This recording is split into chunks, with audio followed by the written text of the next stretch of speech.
Bonjour et bienvenue. Si le monde des rencontres d'aujourd'hui vous paraît parfois être un véritable casse-tête, sachez que vous n'êtes pas seul.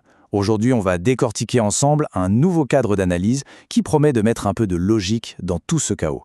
On va explorer les règles du jeu, celles qui ne sont écrites nulle part, de la séduction à notre époque. Allez, c'est parti. La question qu'on se pose tous, mais pourquoi est-ce que c'est si compliqué de rencontrer quelqu'un aujourd'hui, surtout quand on a passé la frac? Ce n'est pas juste une impression, non, c'est une réalité structurelle. Et justement, cette analyse va nous donner des clés pour comprendre le pourquoi du comment, et surtout, pour apprendre à naviguer dans ce nouvel environnement. Bon, avant de chercher des solutions, il faut d'abord bien comprendre le problème. C'est tout l'objectif de cette première partie. On va mettre le doigt sur ce qui coince, sur le défi fondamental de la rencontre dans le monde moderne. Le chiffre à retenir, c'est 25. Pourquoi 25 ? Parce qu'avant ça, l'université, c'est un peu un paradis social. Pensez-y, des milliers de personnes du même âge, avec des intérêts plus ou moins similaires, tout au même endroit. Les rencontres se font presque toutes seules. Mais après 25 ans, cet écosystème disparaît. Et là, les règles du jeu changent radicalement. Et voilà l'équation de la vie après les études. On a plus de responsabilités au travail, donc moins de temps libre. Et qui dit moins de temps, dit beaucoup moins d'occasions de faire des rencontres spontanées.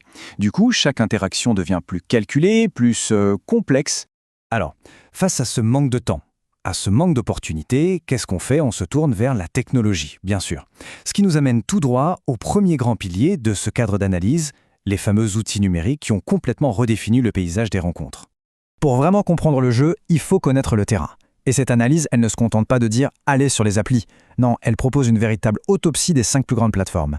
On y décortique comment fonctionnent les algorithmes, comment les interfaces nous influencent et comment tout ça transforme la rencontre en une sorte de marché numérique. C'est essentiel pour comprendre les dynamiques actuelles. Mais les outils, ce n'est que la partie émergée de l'iceberg. Pour comprendre nos propres réactions, nos attirances qui nous semblent parfois totalement inexplicables, il faut aller voir plus en profondeur. On quitte les outils pour s'intéresser au moteur, la dimension philosophique pour explorer le pourquoi de nos désirs. L'idée centrale, ici, c'est ce concept des déesses de l'amour. Alors, attention, on ne parle pas de divinités réelles. Il faut plutôt les voir comme des archétypes psychologiques qui existent en chacun de nous. Par exemple, une de ces déesses intérieures pourrait représenter notre besoin de sécurité, de stabilité.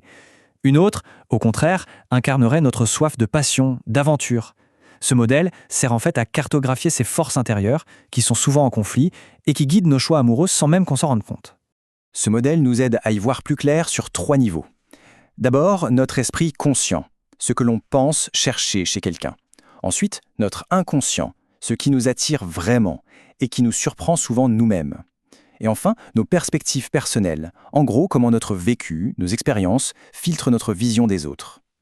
C'est un outil puissant pour essayer d'aligner ce qu'on veut avec ce dont on a vraiment besoin. Ok, on a vu les outils et les moteurs psychologiques. Maintenant, regardons un peu l'histoire. Comment nos manières de faire des rencontres ont-elles évolué ? Cette perspective historique, elle est fascinante parce qu'elle montre à quel point la technologie et nos mentalités sont liées. Cette frise, elle résume des décennies de changement. On est parti de l'approche à chaud.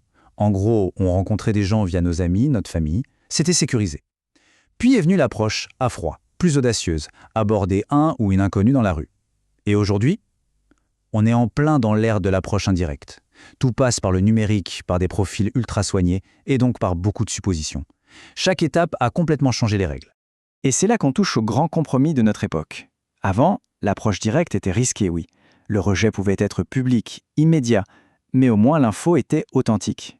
Aujourd'hui, avec l'approche indirecte, on se cache derrière un écran.